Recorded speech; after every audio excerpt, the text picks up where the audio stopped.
A very good afternoon, everyone. I hope that you all are doing well, and also I hope that you're keeping yourself safe, and at the same time, you're keeping up with your studies and your syllabus. Now, for CIN708, this is week 4. However, we are going over week 3 set of lectures because we had divided week 2 and week 3 for our lecture 2.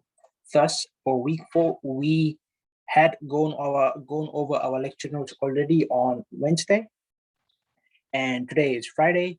So today we will be going over our tutorial questions, out of which the case study is only. Now, those of you have already answered your tutorial questions on the tutorial 3 discussion forum. I have already provided you with the sample answers just today midday. So should you go back to your tutorial 3 discussion forums, you should be able to see the answers. Now, just a few quick reminders just before we go around discussing the tutorial questions. Please note, for week 1, week 2, and week 4, you have 3 sets of lecture-based quizzes. Now, some of you are yet to attempt your quiz. Please do so. Do not drag it on till the very last moment. Do not drag it till the 31st of October, otherwise you'll be piled up. Moreover, your critic writing had already been released up on Moodle, and it is due on the 1st of September. So you have close to about 11 days from now. So please make an effort to attempt and submit. Now, there are a few of you who have already submitted. Thank you for your effort. Thank you for your time. I appreciate your quick submission. So, and those of you who are there midway or halfway, please do get on with it as well. Now, your mid-semester exam, okay, I've already prepared your mid-semester exam online quiz. Okay, it's up on Moodle. However, it will open up on the 5th of September.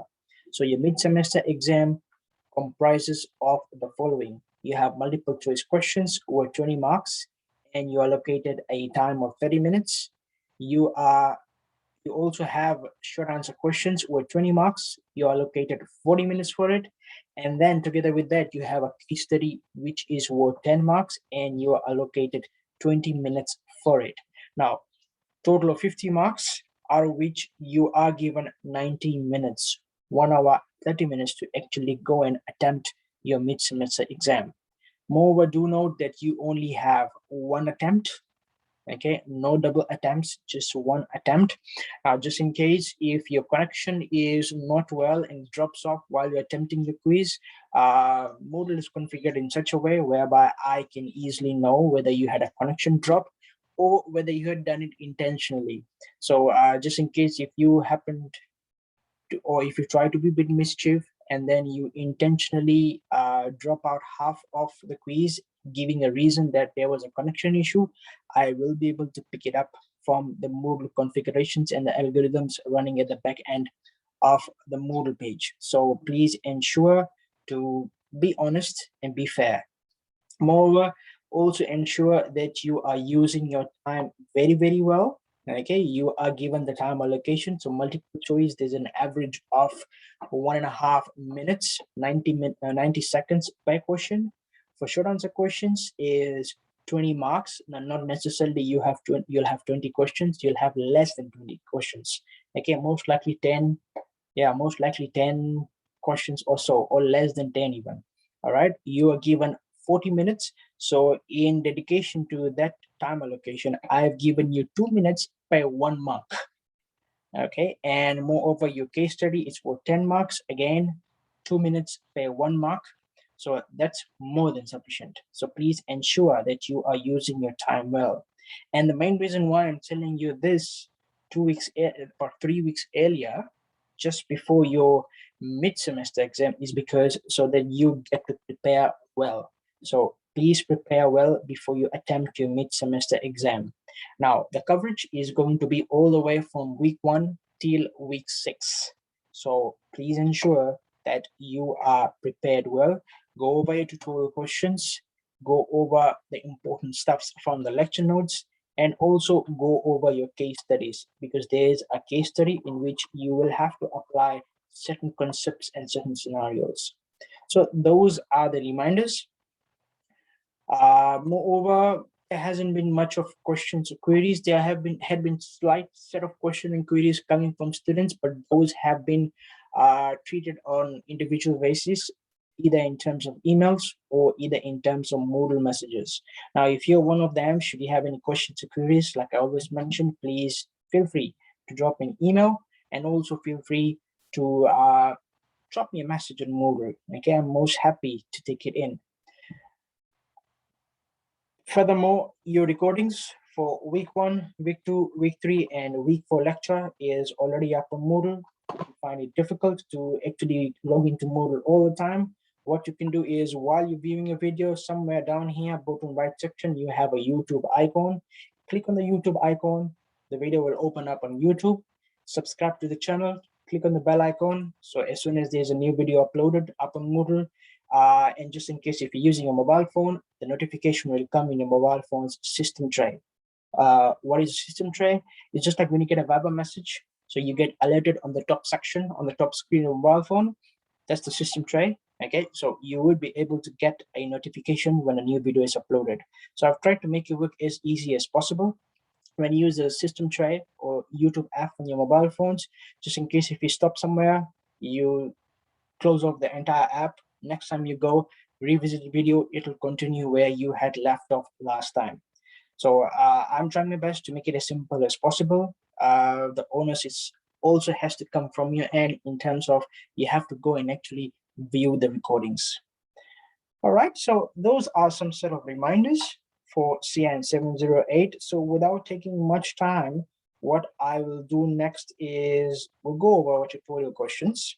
Now, tutorial questions 1 to 6, you are supposed to submit it in tutorial 3 discussion forum. Close to about 6 of you have submitted so far. We have close to about 25 to 26 students in the class, so the other remaining 20 have not submitted. Also for the previous weeks as well, if you have not submitted the tutorial answers, I have not given you the sample answers. So the condition is there, is that you have to submit your answers. If you don't submit the answers, you will not get the sample answers in any particular way. All right. Now, another thing is that, just in case if you're a working student, if you are a working student and you are not getting enough time to attend the classes, fair enough.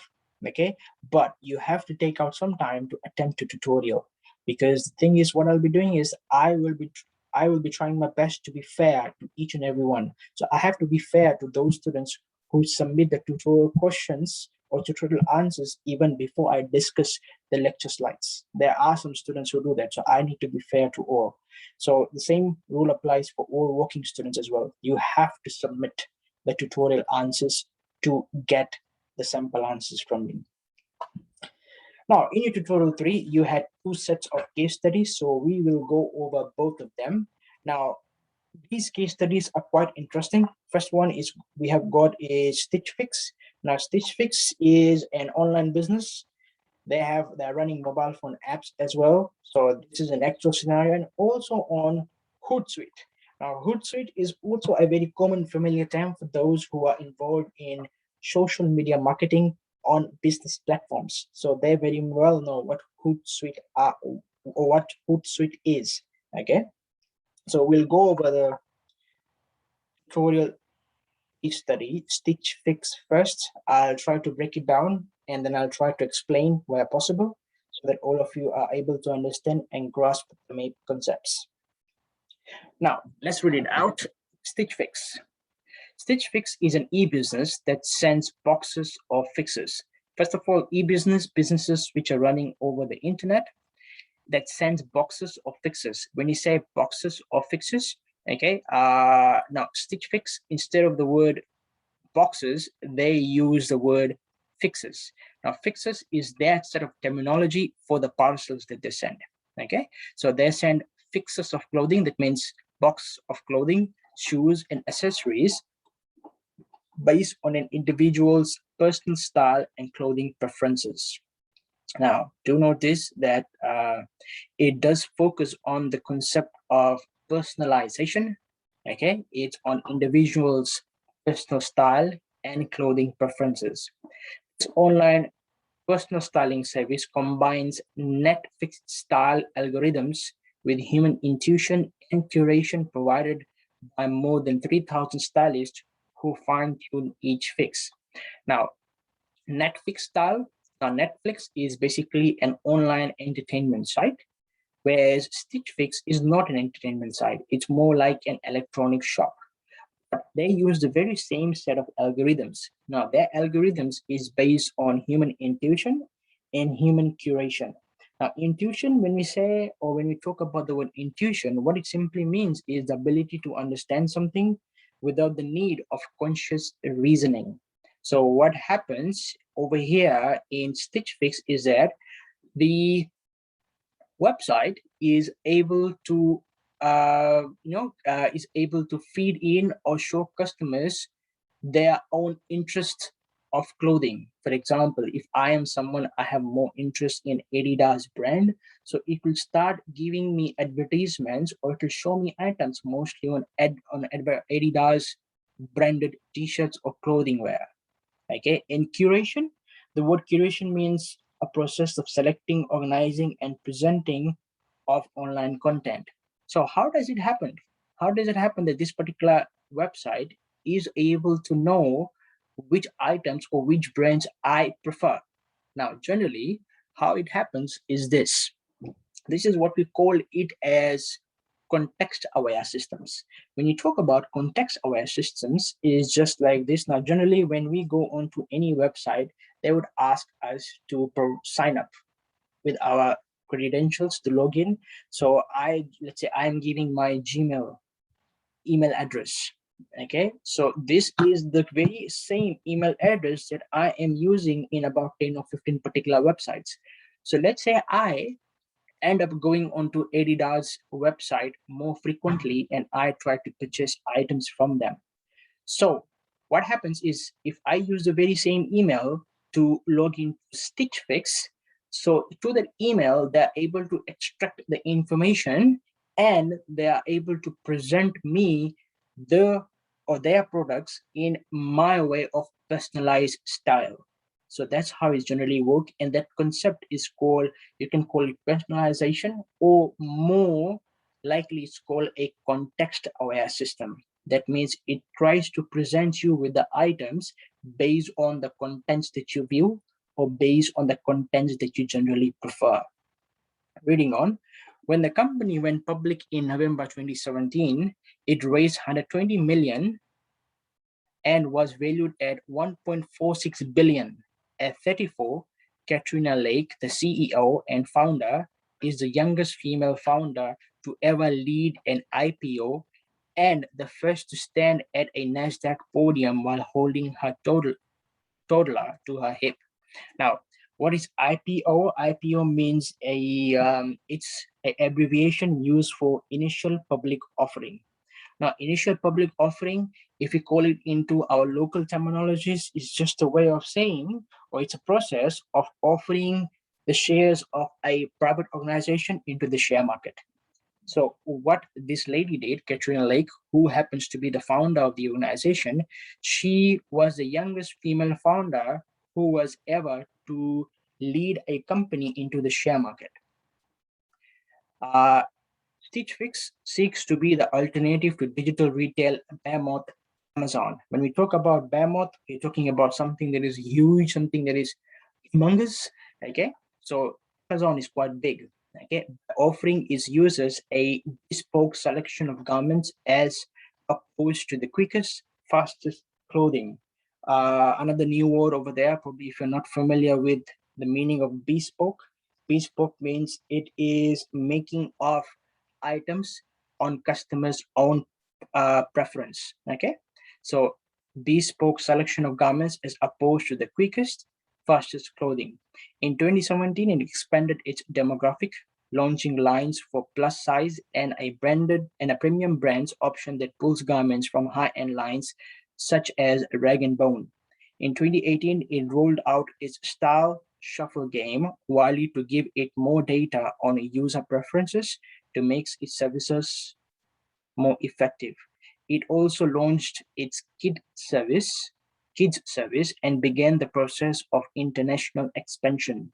Stitch Fix has developed its own internal sizing system for each brand and article of clothing, rather than using the industry standards. This enhances the customer experience, but Stitch Fix also uses the data to help brand partners improve their products, designs, and fit. Now, in simple terms, it is just describing what Stitch Fix is. So far, what we know about Stitch Fix, it is an online business or e-business. It sells clothes, shoes, and accessories. So what its major aim is uh, to to come in competition with the big companies like Amazon. And over the few years of time, from 2017 onwards, all the way down to 2018, they have introduced themselves to new styles of clothing. So they introduced themselves with plus sizes, they introduced themselves with kids clothing wear, and so forth. Now, how Stitch Fix puts data to work. Now, this is the main part where we will actually go and see how do they personalize, or how do they find out which customer prefers what, and how it actually displays it to the customer. So how Stitch Fix puts data to work? Style Shuffle, a game available on both Stitch Fix's site and app, asks customers to accept or reject an article of clothing with the prompt, "Would you spot this one?" Giving Stitch Fix more than a billion bits of feedback to improve its style algorithm. Style Shuffle added a ton of data into the company. So it's just like a game. How would I try to put it out in simple way and give an example? It's just like, okay, there's an app called Tinder. Okay, Tinder is basically a dating app whereby either you accept or reject. Now over here, it's the very same thing. Okay, I wouldn't be too surprised if Tinder was actually developed from Stitch Fix concept.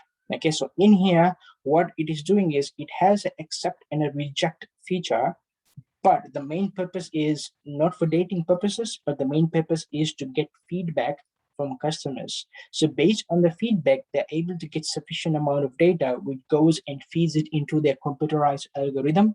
And that basically determines the likes and the dislikes of customers. Next up is latent style. When working on style shuffle, data scientist Erin Boyle realized that people naturally sorted into fashion clusters. That means different groups of fashions. Fashion clusters, groups, clusters is groups. So groups of fashionable styles that people have. For example, women who liked striped shirts are more likely to like floral skirts. Boyle created the latent style algorithm to determine how much any client would like any particular piece of clothing. Latent style also generates mood boards for each customer. So Erin Boyle is a data scientist. So the work of a data scientist is to study the previous amount of data and then to bring out a new knowledge. So basically what they do is they mine information. So according to Erin Boyle, their data scientists, they have come up with the knowledge that women who like striped shirts are more likely to like floral skirts. Okay, so that's one of the knowledges she has derived. So based on that, they do the marketing. Based on that, they present or come up with new ideas of clothing wear. Hybrid design. While watching designers create new clothing, the lead data scientists determine which styles to purchase with a process that closely resembles evolution in the scientific sense. Designers examine which clothing traits thrived in former seasons and then invent a new product based on past and current trends. So hybrid design is basically a combination of both style shuffle, and latent style. Okay, so it combines both of them based on feedback and based on the previous knowledge derived. It combines both of these data patterns together and then comes up with new styles. So that's on hybrid design. Now, so far, if I would tell you, okay, that to sell clothes, you need to hire data scientists. If I would tell a local shop owner, they will laugh at me, because now data scientist is not any common job. Data scientists, they are normally, even if you look at the data scientists here in Fiji, we do have data scientists, by the way. We have it in the universities, FNU has it. We have it in organizations like Reserve Bank, FIRCA has it. Okay, so data scientists, they are paid quite a lot. We're talking about, if you look at local scenario, you're talking about more than $50,000 per year. So if I tell a clothing wear organization, let's say if I go and tell inflation, okay, you need to hire data scientists, and probably your business might sprout out and it will, hit the skyrocket. They will laugh at me. First of all, thinking, why should I pay that much when I have all the tricks and traits with me?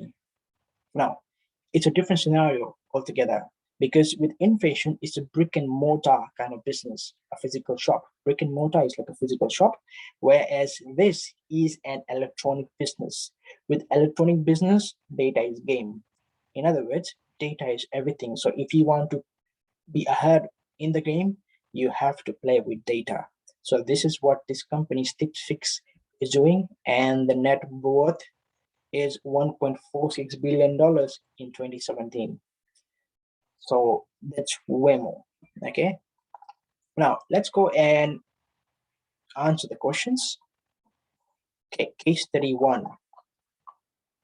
The very first question is, why does Stitch Fix employ a data scientist when it operates in the fashion apparel market? I think I've already answered that question for you, but we'll go and answer it anyway. And if you'd like to, you can write down the sample answer that I'm giving. I'll dictate short answers. The answers this time are not so long, so it's easy for you to write. Okay, so please continue writing. Analytics will impact every industry. Analytics, ANALYTICS, analytics will impact every industry, full stop. Machine learning that can help understand, machine learning that can help understand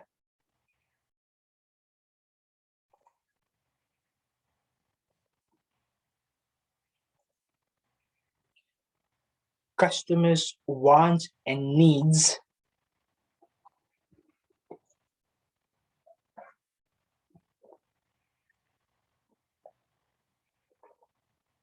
customers' wants and needs will help every business achieve, will help every business achieve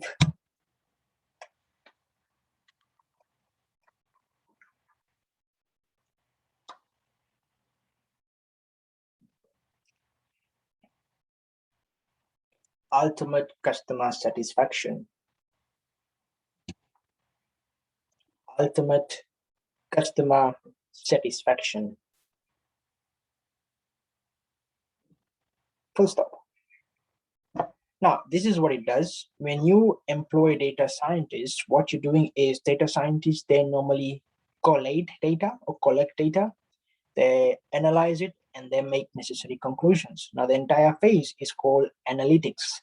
So analytics, they have a sort of impact on not just fashion apparel industry, but almost in every industry.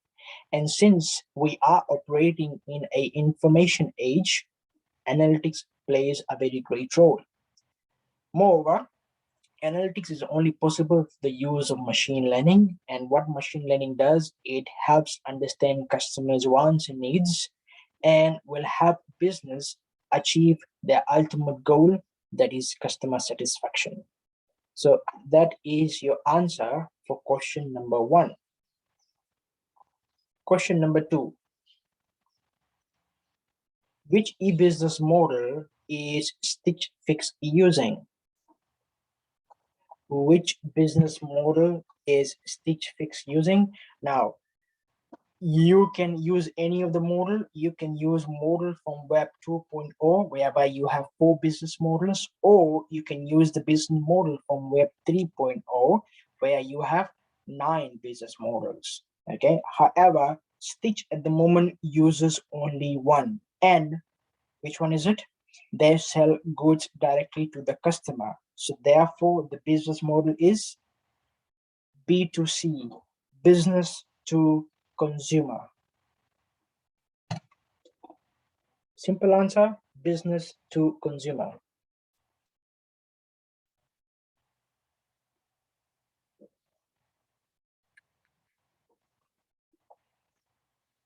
Question number 3. How do you mail clothes a customer will love without the customer ever getting measured or viewing the inventory?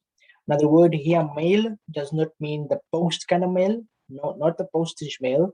It's like an email. Okay. So, how do you email? Now, why do you think Stitch Fix will send an email to the customer?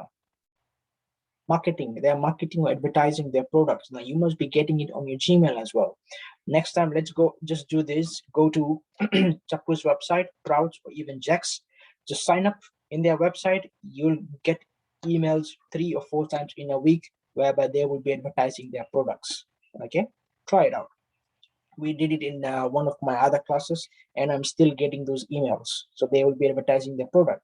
Now, so how do you think, okay, Stitch Fix is able to send emails to customers and send emails about the things that they love without even knowing the customer, or without even the customer going and viewing in the products? So how do you think that is possible? Okay, so how is that possible? The answer is this. Please write it down. This is the true beauty of analytics. This is the true beauty of analytics, comma, machine learning, comma,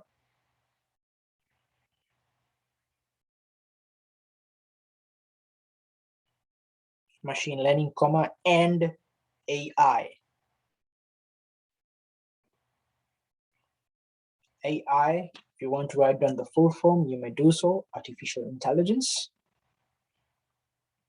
And AI, and how it is going to disrupt, and how it is going to disrupt. Now, the word disrupt here would mean a technological way of disruption, technological disruption, whereby you have new technology coming in and they are implemented into different businesses. Lecture slides, I think the very first set of definitions which we looked about, technological disrupt. So this is what it's meaning, how it is going to disrupt almost every industry. How it is going to disrupt almost every industry. Full stop. Knowing what the customer wants, comma, knowing what the customer wants, comma,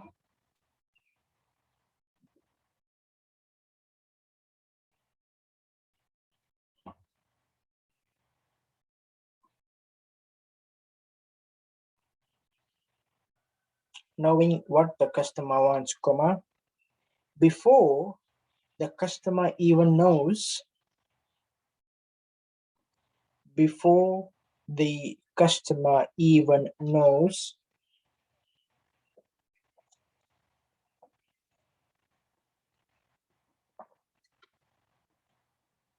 what they really want,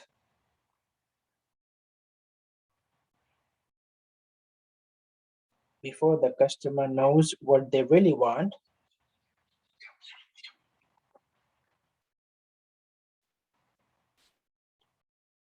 is the main reason why,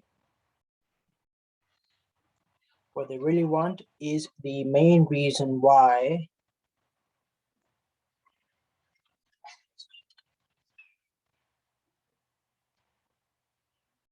some electronic businesses are so successful.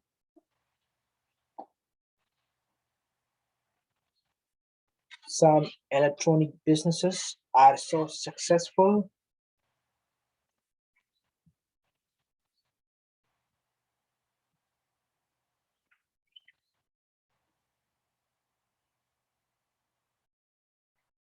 with the use of personalization engines. with the use of personalization, personal, IZATION, personalization engines, full stop. Now, personalization engines, probably this is a new term. Now, it's not literally an engine that you have in a car. No, not that engine. Okay, what we have is, when we say in computing terms, whenever we talk about engines, for example, when you go into Google, when you search something, we call that as search engine. So this is just a set of codes which allow you to search something. Moreover, we have booking engines. Booking engines is basically a set of codes with the use of machine learning and AI technologies, which allows you to, book flight tickets, book hotel rooms, and so forth. We have payment engines as well. Payment engines, they cater for you making online payments. Now over here, you have a personalization engine. So what a personalization engine does, it basically goes around and sees and personalizes information on behalf of your customers. So that's personalization engine. Question number 4. How can you combine a unique set of algorithms and personalization to create a new kind of company? So that means after discussing question number 4, some of you may start your electronic business and you may come up with good new sets of products and a new company. Maybe, maybe not. Okay. Now, the answers may vary over here. Why? Because there are various ways to go around doing it. Now, I do not expect you to come up with good, solid answers for this, because I do understand that most of you are not computing students, and understanding algorithms and the way it works may be a bit difficult for you. But the simple way I can make you understand how algorithms would work is, generally they work on data. It's just like we need food to survive. Algorithms, they work on data. They need data to work on. Okay. So the best way in which you can come up with a new company, first is data mining previous data. First one, data mining previous or past data.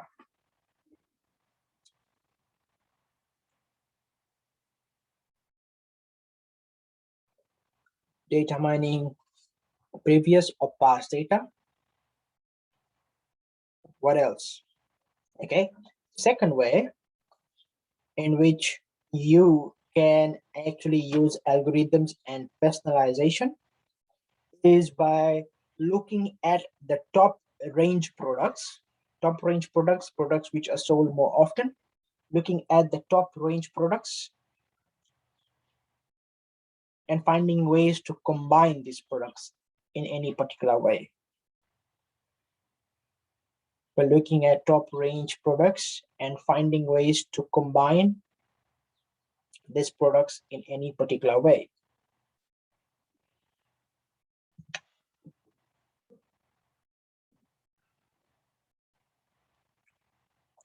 Now, what I've mentioned, the previous two options, they do work, and they worked as per researches done previously, but they may not work for scenarios such as Fiji. Why is that so? Because the main factor over here with Fiji, why most electronic businesses do not work, is because of our economic level. When we say economic level, the amount of money that flows within the country. So that may be a big burden to why many electronic businesses do not work. So what might work is, my next point is complementary or substitute products. Can you list this down? Complementary, COMPLEMENTARY, complementary, and substitute products. Now, what are complementary products? Anyone would like to answer? What are complementary products? This is class 6 stuff, class 6 or class 7, class 8, complementary and substitute products. Anyone? So complementary products are those products that can be used together. Right. For Are those example, bread and butter. okay? And substitute? That could be used instead of yeah. Replacement products. Okay, most likely Yes. replacement products. Thank you, Yes, sir. Shalini. Okay, Yes, sir. now you're correct. Okay, so this is, I'm guessing this is Form 3 economics if you have gone through commercial studies. So Form 3, you do learn about this complementary and substitute products. Complementary products are products that go together. For example, when you buy bread, you buy butter. Okay, when you buy tea, you buy milk. When you buy uh, tea leaves, you buy sugar, because they have to go together. All right. Moreover, substitute products are those products that can replace one another. For instance, instead of buying butter, you can have margarine. Instead of having bread, you can have biscuits, and so forth. So complementary and substitute products. Now, these are those strategies that algorithms and personalization can look into and come up with complementary and substitute products for Fiji-based scenario. Now, why do you think I said complementary and substitute for Fiji-based scenario? Now, like I mentioned, our economy is not really up high there, so there's little flow of money within the economy. So what happens in that case is that people are not able to afford things which may be of high brand or which may be genuinely very much personalized. So what people do is they buy more of complementary and substitute products.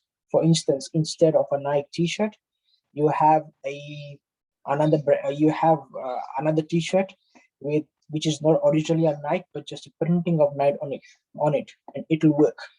Does it work? It does work. Look around how many shops are selling, and people go crazy buying for those items.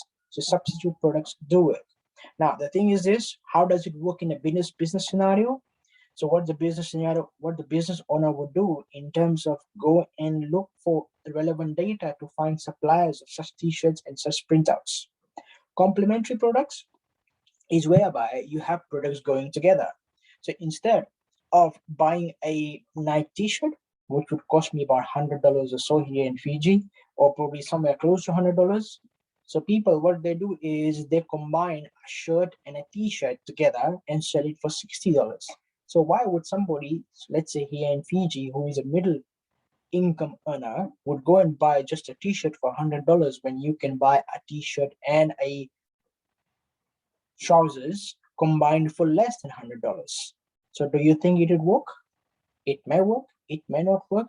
Okay, but these are some of the things that the algorithm and the personalization algorithm can work into. Question number 5: why is data and customer feed critical to Stitch Fix's business model? So why do you think data is data, customer feedback? Why is it important to Stitch Fix's business model? Now remember, Stitch does the following. Okay, so style shuffle, latent style, hybrid design. Now all these things, all three of these type of algorithms are used to actually run Stitch and get it running properly. So why do you think data is important? So why it is important or critical? Answer is very simple, just one answer. Without data, there is no Stitch Fix. Without data, there is no Stitch Fix. Why? Because they depend on data. Their business is run on data from the very beginning to the very end. Supply products to customers based on data. Answer is without data, there is no Stitch. Full stop. And that finishes case study number 1. Now, let's look at case study number 2. Now, case study number 2 is on Hootsuite. Now, Hootsuite is a social media management system, very common to those who are involved in social marketing in terms of business point of view. Now, not social marketing like what we do. We post pictures, we make friends, and what else do we do? the stock profiles, and so forth. No, not in terms of that. This is used for managing products and services on social media. So let's go around reading it. This is pretty interesting. Hootsuite is an online social media management system that keeps track of and manages the myriad multiple networks such as Facebook, Twitter, and Google Plus, and posts updates or replies directly. Now, there's a word called myriad. Myriad means something which is great in number, countless in number. Now, what it generally does, it refers to people. Myriad, the word is associated with people. So what it does, it manages the people which are connected to businesses in the form of Facebook, Twitter, Google Plus. By the way, have you used Google Plus? Google Plus is Google's own social media page, very much similar to Facebook, but not so famous as Facebook, and post updates or replies directly. Hootsuite is like an online spy for your company, continually monitoring what people are saying about your brand across all platforms, from Facebook to Google Plus to LinkedIn. So Hootsuite, basically what they do is they look after the reputation of your business as well. Not only will it alert you to potential negative feedback, but it also will help you with a crafted and creative instant response. So let's say if Hootsuite notices that a particular customer has given a negative feedback, so it will alert you. Now, not just alert you, but also correspond on your behalf instantly. With so many networks of businesses to manage, it's no surprise the social media management tools have become so popular and relied upon by many companies today. Very true. There's so many social media networks.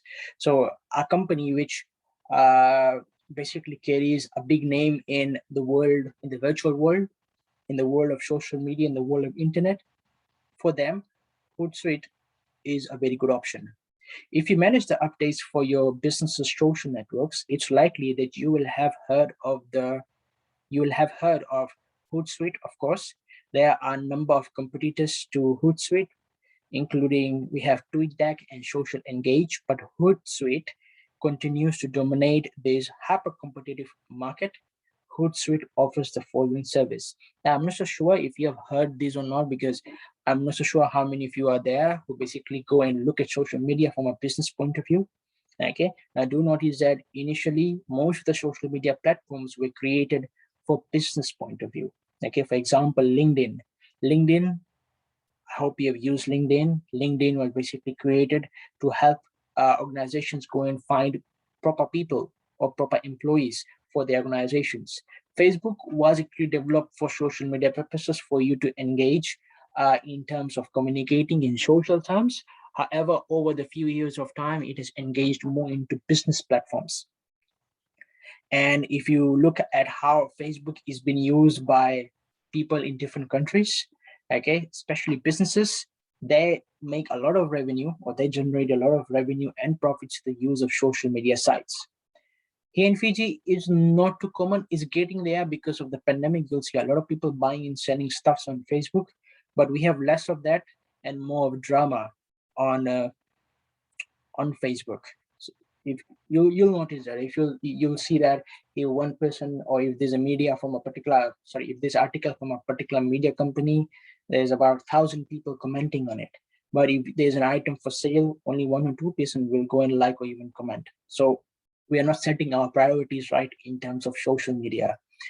So if you get time, if you get some free time, just go and search on Google and see how people or how businesses generally use Facebook for their businesses. It's very impressive. So Hootsuite offers the following service: analyze social media.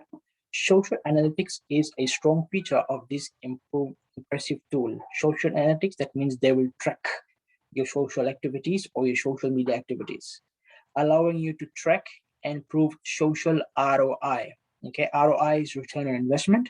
So how do you get return on investment? Now, return on investment is a word that indicates the amount you spend, you're getting returns on it. So how do you get return on investment on social media? Anyone? How do you spend on social media? Do businesses spend on social media? Yes, they do. Okay. Yes, businesses too. If you own a business profile in social media, you can always go and post an item for sale, and then you can boost the post. You pay a certain amount, and the post, and what will happen is the algorithms running behind Facebook's code or Facebook's website, it will ensure that it will go and reach out to a certain number of people. So this is where you'll see advertisements coming up in your Facebook feeds and your Facebook profiles and so forth. Sometimes if you're viewing your social media, any social media platform, on your computer screens on the sides, you'll have banner ads. So this is where people go and pay for it. So when you pay for it, you're expecting some form of return. So Hootsuite does that. It does analysis of the social media sites, allowing you to track and prove social return on investment, measuring the impact of your social media campaigns through comprehensive reporting. With it, you can measure conversions by social channel and separate return on investment between owned and paid media. Now, conversions, I think I did explain this in our lecture notes. When you talk about conversion, it's about people who actually view your advertisements and they end up buying your item.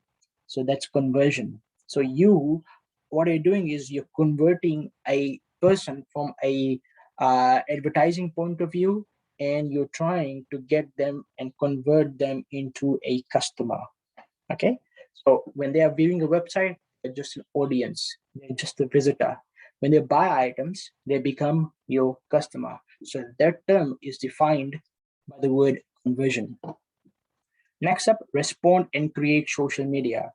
Stay on message and pre-approved content. Your pre-approved content your teams can post stored in your favorites cloud file service, tagging, searching, and user statistics, making curating content a breeze. Okay, so curating is the same word that we had talked earlier. It comes from the word curation. It means a process of selecting, organizing, and presenting of online content. So what happens, what Hootsuite does is basically it creates the content, and you can schedule your contents whereby, let's say, 6 a.m. every morning. So a business is posting something. Let's say 4 a.m. a business is posting is creating a post on social media. So they're not doing it on 3 a.m. or 4 a.m. in the morning. It's just that it's scheduled. So Hootsuite is one of those business platforms or social media that will allow to do so. They monitor social media, surface the conversations that matter, find and filter social conversations by keyword, hashtag, and location in multiple languages to hear what people are saying about your brand, competitors, and industry. So Hootsuite also monitors what all conversations or talks are going on about your businesses. Now, how does it filter? How does it find? Through keywords, through hashtags, through locations, or through just the brand name even. And schedule social media. Keep your social presence active 24/7 by automatically scheduling hundreds of social media posts at once, like I mentioned earlier, across your social accounts. Now, this is interesting. When we say across your social accounts, that means if you have Hootsuite, if you engage with Hootsuite, so what happens is not only they will manage Facebook, they will manage more than one social media company. So Facebook, Instagram, Twitter, LinkedIn, and so forth. There's so many different kinds. So that similar post, similar post could be released once, and it will go and reach all those platforms. So across your social media accounts, save time and effort by uploading, editing, and scheduling hundreds of social media posts at one time in CSV format. Plan your content with ease, see your scheduled posts at a glance, streamline approvals, and collaborate with your team in real time using an interactive media rich planner. So these are some of the things that Hootsuite does. Now, businesses generally find this very important. They find this very useful because it is like a one hot area, or not, yeah, it is a one hot area, but it is like a one-stop shop for all your social media needs.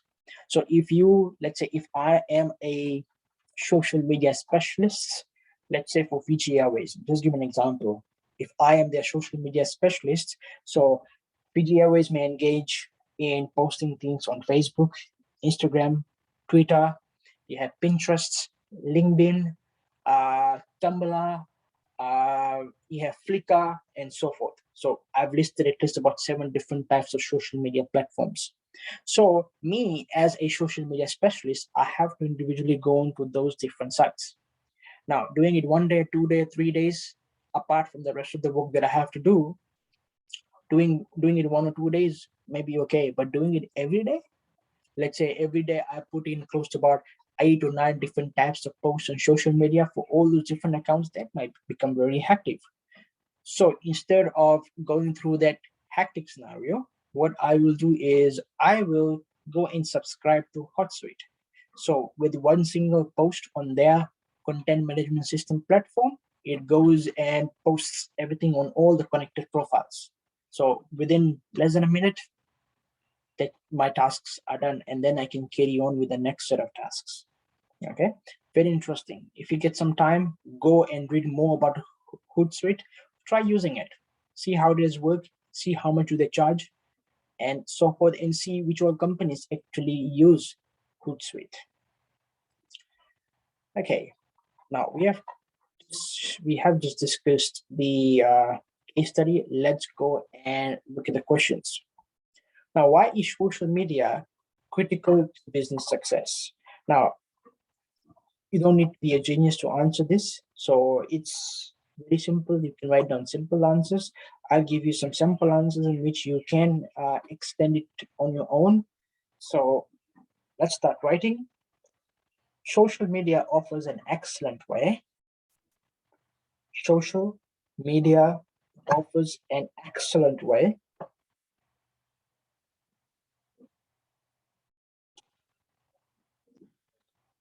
to market products and services. To market products and services, full stop.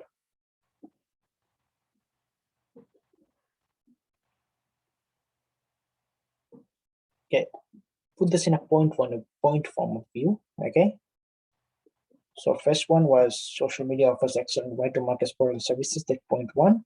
Second point, it is a great platform.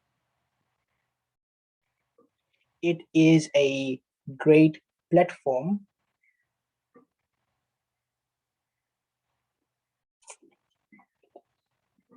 for customer testimonies.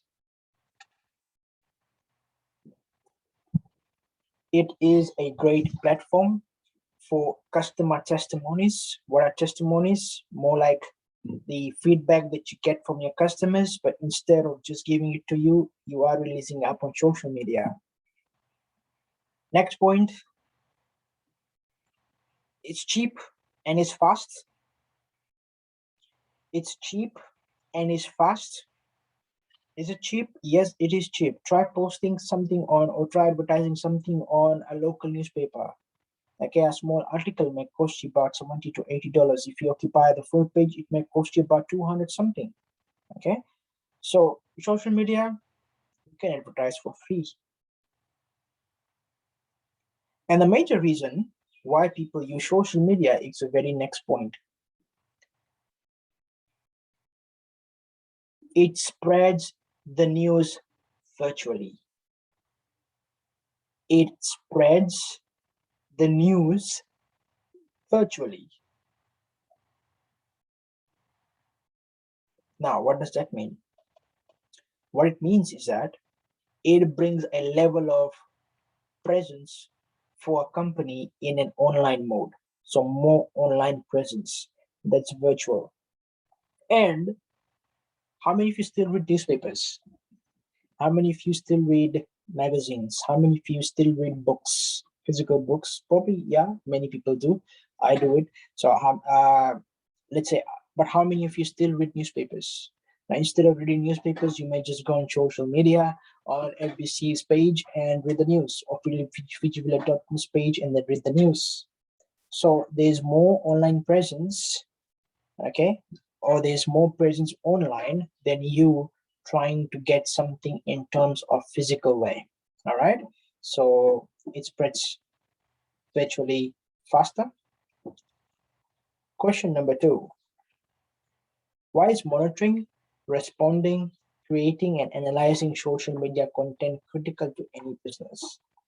So why is it important for you to look at the information, monitor, and then you to respond, and then you to create and analyze social media content? The answer is very simple.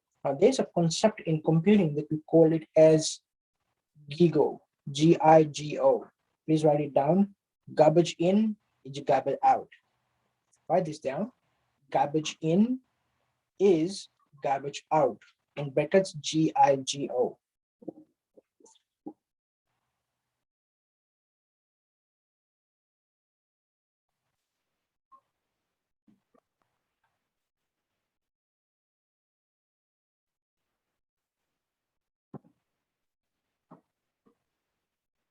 Let me repeat the answer. I think our Zoom is disconnected and reconnected. Question number 2, garbage in is garbage out. In brackets, G-I-G-O. Full stop. You need to carefully analyze and understand. You need to carefully analyze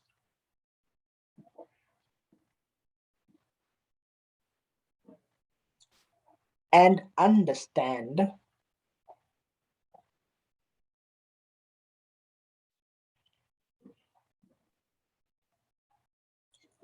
what the social media content is stating.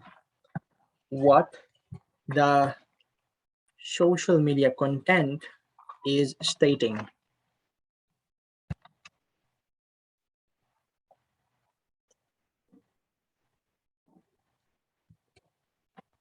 What the social media content is stating, and you always need to be aware, and you always need to be aware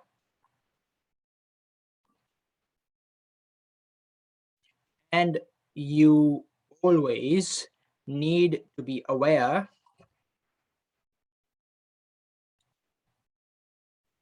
that social media can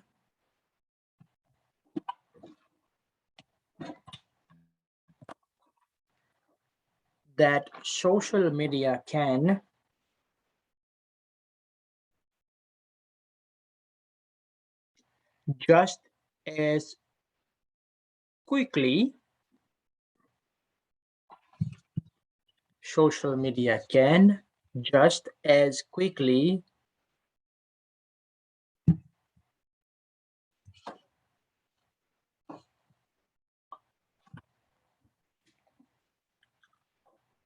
take a product or service down, take a product or service down with bad media. Now, what the last line simply means is that we must have experienced this, we must have seen this somewhere, that we should know that as long as things are going good on social media, everything is a happy go, lucky go. However, as soon as you put down something bad on social media, so it can go the other direction. People will, it's most likely customers will start focusing on one bad rather than all the good that you might have posted or done. Okay, so because you're dealing with human emotions, you're dealing with human psychology when you are on social media and you're dealing with humans. So those things are very much essential. So therefore, the first thing that I spoke about was the very first sentence, garbage in, garbage out. If you put in rubbish stuff on social media or unnecessary stuff on social media, your outcome is also would be unnecessary or would be rubbish as well. So therefore, you need to feed in good stuff to getting good feedback, and definitely in a business point of view, more revenue generation. Question number 3. What can you do if you find from HotSuite that several customers are complaining about your product on Facebook? Now, this is something that is not out of the ordinary. So what do you do when you see customers are complaining about your product on Facebook? You quickly remove the posts, is it? Or you go and fight back, go and argue with them? What do you do? Okay, so this is what you do. Write it down. Work quickly to attempt to work, W-R-K, work quickly to attempt to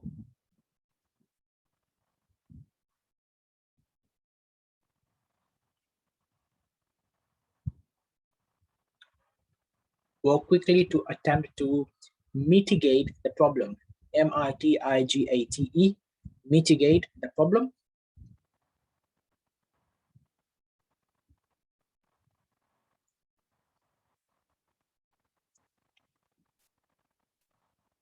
And be honest to your customers. And be honest to your customers.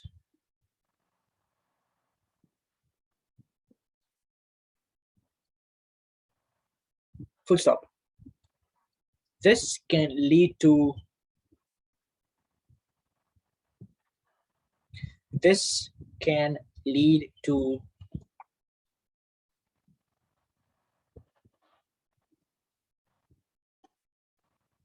this can lead to customer retention,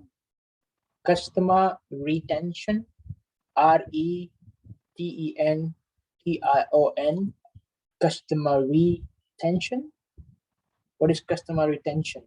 You getting back your customer, or you are not letting your customer go to the other competitors. Okay, this can lead to customer retention.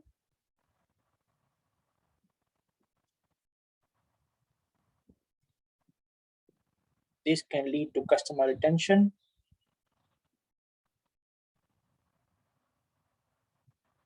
And continuous loyalty and continuous loyalty, loyal, T-Y, and continuous loyalty to your products and services.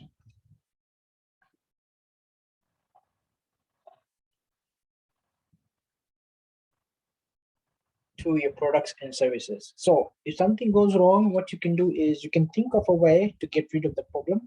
And one of the best ways is, let's say if you sent a product, something went wrong, be honest with your customer, tell them, okay, you agree or you acknowledge that something has gone wrong, and then you're trying to resolve the issue.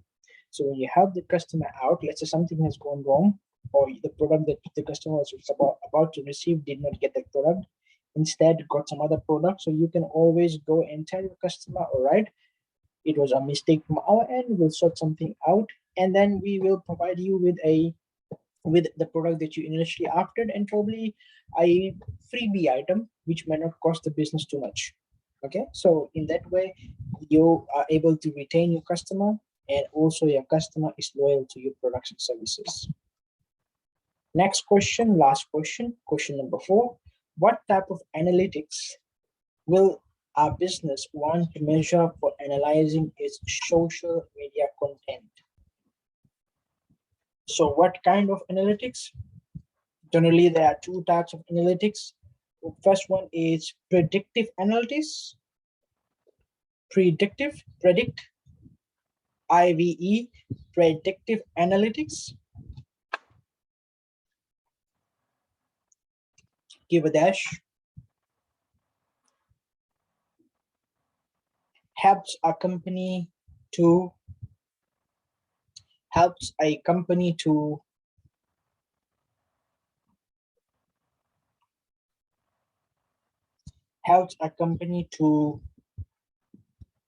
study past trends, TRENDS, helps a company to study past trends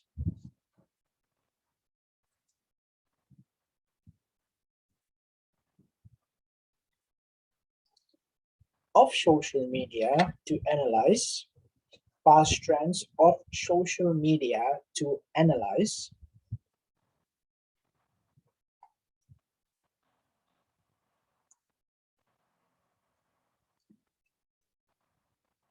to analyze future success for marketing campaigns. To analyze future success for marketing campaigns. Full stop.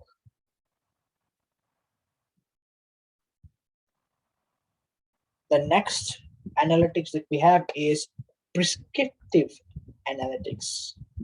Prescriptive analytics, Prescriptive.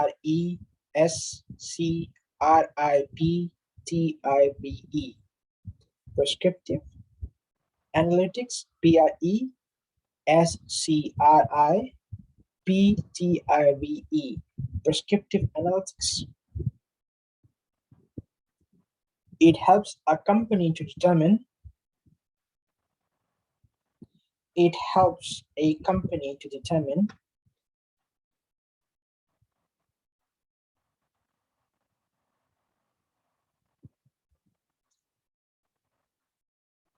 the optimal selling strategies.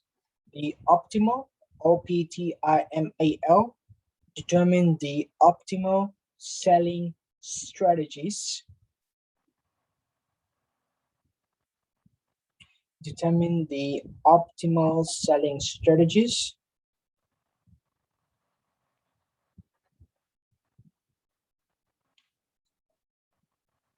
Based on current inventory.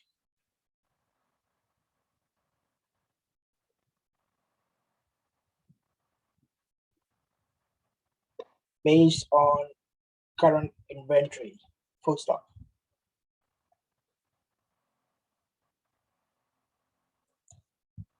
So predictive analytics is basically studies the past trends on social media, and it analyzes that trend to give you some future success strategies for successful marketing. Prescriptive analytics, what it does, it helps the company determine the optimal selling strategy. That means how to sell the item in what particular way based on the current inventory that it has. Inventory means the stock or the items it basically has. So that is the two major types of analytics that we have for social media content. And that finishes our case studies for tutorial 3. Now, any questions, any queries from anyone?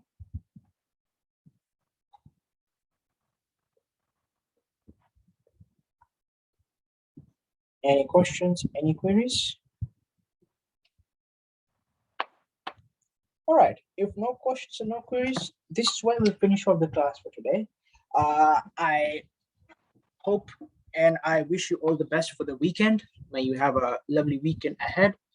Take care, stay safe. The cases in the Western region are increasing day by day, so please ensure to keep yourself very, very safe, and also keep up with your studies, especially in terms of CIN708. Please do attend your lecture 3 quiz, start working on your critic writing, and start preparing for your mid-semester exam. All right, if there is no questions or no queries, this is where we'll knock off the class for today. Thank you so much, everyone, for joining in. Goodbye.